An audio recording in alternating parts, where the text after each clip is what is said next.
करेंगे तो आपको पता होना चाहिए कि जब आप पेशेंट के पास जाएं तो क्या करना है आपको, ठीक है। तो टॉपिक है हम लोग का कि 5 मूवमेंट ऑफ हैंड हाइजीन, ठीक है ना। 5 मूवमेंट ऑफ हैंड हाइजीन।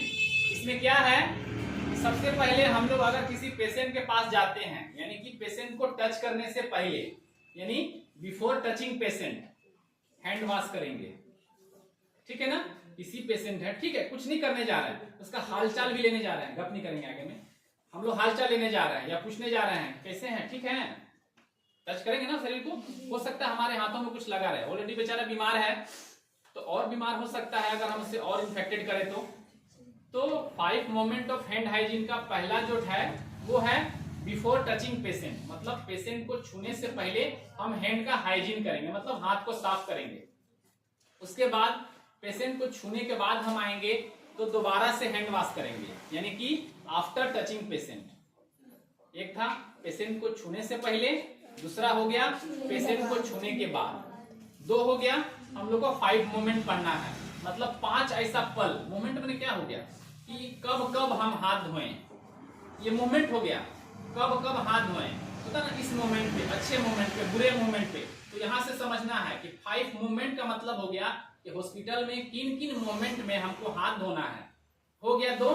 तीसरा है हम किसी भी तरह का एसेप्टिक टेक्निक अपनाएंगे या एसेप्टिक प्रोसीजर करेंगे, मतलब पेशेंट को इंजेक्शन लगाने जाएंगे, पेशेंट का ड्रेसिंग करने जाएंगे, पेशेंट का ब्लड सैंपल लेने जाएंगे, है ना। इस तरह का जो भी काम करेंगे जिसमें कि साफ सफाई की बहुत जरूरत है, उससे पहले हम लोग हाथ धोएंगे। तीसरा हो गया वो प्रोसीजर करने के बाद तुरंत हम दोबारा से हाथ धोएंगे, यानी कि before doing any aseptic procedure and after doing any aseptic procedure. कोई डाउट नहीं है। 4 हो गया। 1 हो गया मरीज को छूने से पहले, मरीज को छूने के बाद किसी भी तरह का इंजेक्शन या किसी भी तरह का प्रोसीजर करने जाएंगे तो मरीज को छूने से पहले हाथ धोएंगे और वो प्रोसीजर करने के बाद हाथ धोएंगे। 4 हो गया।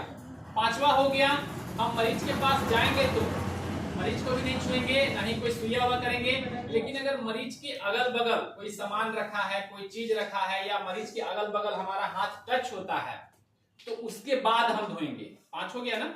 ऐसा नहीं है कि मरीज है, ठीक है, लेटा है बेड पे, हम लोग उसको छुएंगे नहीं, चाहे उसका कोई भी अंग को छूने नहीं जाएंगे तो धोने की जरूरत नहीं है। नॉर्मली हम जा सकते हैं, मान लीजिए पानी का बोतल रखा है या कोई सामान उसके अगल बगल रखा है या शीशी छूट गया था तो उसको उठाने के बाद हम हाथ धोएंगे, यानी कि आफ्टर डूइंग एनी, माने after touching patient surrounding, patient के आसपास के चीजों को छूने के बाद क्या करेंगे, हाथ धोएंगे।